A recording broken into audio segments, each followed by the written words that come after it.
മിശിഹായ്ക്ക് സ്തുതിയായിരിക്കട്ടെ. 2 ദിനവൃത്താന്തം 26. ഉസ്സിയ. അനന്തരം യൂദാനിവാസികൾ 16 വയസ്സുള്ള ഉസ്സിയായെ പിതാവായ അമസ്യായുടെ സ്ഥാനത്ത് രാജാവായി അവരോധിച്ചു. പിതാവിൻ്റെ മരണത്തിനു ശേഷം ഉസ്സിയ ഏലോത്ത് വീണ്ടെടുത്തു പുതുക്കിപ്പണിതു. 16-ാം വയസ്സിൽ രാജ്യഭാരമേറ്റ ഉസ്സിയ ജെറുസലേമിൽ 52 വർഷം ഭരിച്ചു. അവൻ്റെ അമ്മ ജെറുസലേംകാരി യക്കോലിയ ആയിരുന്നു. തൻ്റെ പിതാവായ അമസ്യായെ പോലെ അവനും കർത്താവിൻ്റെ മുമ്പിൽ നീതി പ്രവർത്തിച്ചു. തന്നെ ദൈവഭക്തി അഭ്യസിപ്പിച്ച സക്കറിയ ജീവിച്ചിരുന്നിടത്തോളം കാലം അവൻ ദൈവത്തെ അന്വേഷിക്കുന്നതിൽ ശ്രദ്ധാലുവായിരുന്നു. കർത്താവിനെ അന്വേഷിച്ച കാലമത്രയും ദൈവം അവന് ഐശ്വര്യം നൽകി. ഉസ്സിയ ഫിലിസ്ത്യർക്കെതിരെ യുദ്ധത്തിന് പുറപ്പെട്ടു. ഗത്ത്, യാബ്നെ, അഷ്ദോദ് എന്നീ പട്ടണങ്ങളുടെ മതിലുകൾ തകർത്തു. അഷ്ദോദിലും മറ്റു ചില ഫിലിസ്ത്യ പ്രദേശങ്ങളിലും പട്ടണങ്ങൾ പണിതു. ഫിലിസ്ത്യരെയും ഗുർബാലിലുള്ള അറബികളെയും മെയൂന്യരെയും നേരിടാൻ ദൈവം അവനെ സഹായിച്ചു. അമ്മോന്യർ ഉസ്സിയായ്ക്ക് കപ്പം കൊടുത്തു. അവൻ അതിപ്രബലനായി. അവൻ്റെ കീർത്തി ഈജിപ്ത് വരെയും വ്യാപിച്ചു. കോൺ കവാടം, താഴ്വര കവാടം, മതിൽ തിരിവ് എന്നിവയ്ക്ക് സമീപം ഗോപുരങ്ങൾ പണിത് അവൻ ജെറുസലേമിലെ സുരക്ഷിതമാക്കി. അവൻ മരുഭൂമിയിൽ ഗോപുരങ്ങൾ പണിയുകയും അനേകം കിണറുകൾ കുഴിക്കുകയും ചെയ്തു. അവന് ഷെഫേലായിലും സമതലത്തിലും ധാരാളം കാലിക്കൂട്ടങ്ങളുണ്ടായിരുന്നു.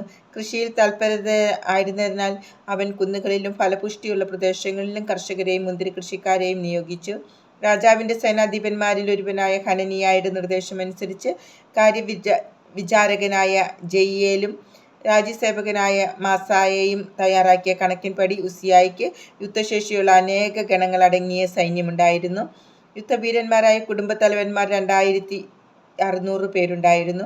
അവയുടെ കീഴിൽ രാജാവിന് വേണ്ടി ശത്രുക്കളോട് പൊരുതാൻ കഴിവുറ്റ 3,07,500 പടയാളികളുമുണ്ടായിരുന്നു. ഉസ്സിയ തൻ്റെ ഭടന്മാർക്ക് വേണ്ടി പരിച, കുന്തം, പടത്തൊപ്പി, പടച്ചട്ട, വില്ല്, കവിണക്കല്ല് എന്നിവ സജ്ജമാക്കി. അമ്പും വലിയ കല്ലുകളും പ്രയോഗിക്കുന്നതിനായി ജെറുസലേമിലെ ഗോപുരങ്ങളിലും മതിലിൻ്റെ കോണുകളിലും വിദഗ്ധന്മാരെ കൊണ്ട് യന്ത്രങ്ങൾ തീർപ്പിച്ചു. ദൈവം അത്ഭുതകരമാം വിധം സഹായിച്ചതിനാൽ അവൻ പ്രാബല്യം നേടി. അവൻ്റെ കീർത്തി വിദൂരങ്ങളിലും പരന്നു. പ്രാബല്യം നേടിയപ്പോൾ അവൻ അഹങ്കാരപ്രമത്തനായി തീർന്നു. അത് അവനെ നാശത്തിലേക്ക് നയിച്ചു. തൻ്റെ ദൈവമായ കർത്താവിനോട് അവൻ അവിശ്വസ്തത കാണിച്ചു. ധൂപപീഠത്തിൽ ധൂപമർപ്പിക്കാൻ കർത്താവിൻ്റെ ആലയത്തിൽ പ്രവേശിച്ചു.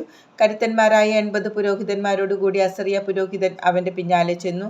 ഉസ്സിയായെ തടഞ്ഞുകൊണ്ട് അവൻ പറഞ്ഞു, ഉസ്സിയ, നീയല്ല കർത്താവിന് ധൂപം അർപ്പിക്കേണ്ടത്.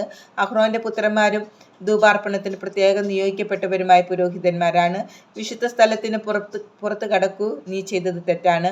ഇത് ദൈവമായ കർത്താവിൻ്റെ മുമ്പാകെ നിനക്ക് മഹത്വം നൽകുകയില്ല. ഉസ്സിയ കുപിതനായി. അവൻ കയ്യിൽ ധൂപകലശവുമായി നിൽക്കുകയായിരുന്നു. പുരോഹിതന്മാരോട് കോപിച്ച ക്ഷണത്തിൽ കർത്താവിൻ്റെ ആലയത്തിൽ ധൂപപീഠത്തിന് സമീപത്ത് അവരുടെ മുമ്പിൽ വെച്ച് തന്നെ അവൻ്റെ നെറ്റിയിൽ കുഷ്ഠം പിടിപെട്ടു. പ്രധാന പുരോഹിതനായ അസറിയായും മറ്റ് പുരോഹിതന്മാരും അവനെ നോക്കി, അതാ അവൻ്റെ നെറ്റിയിൽ കുഷ്ഠം.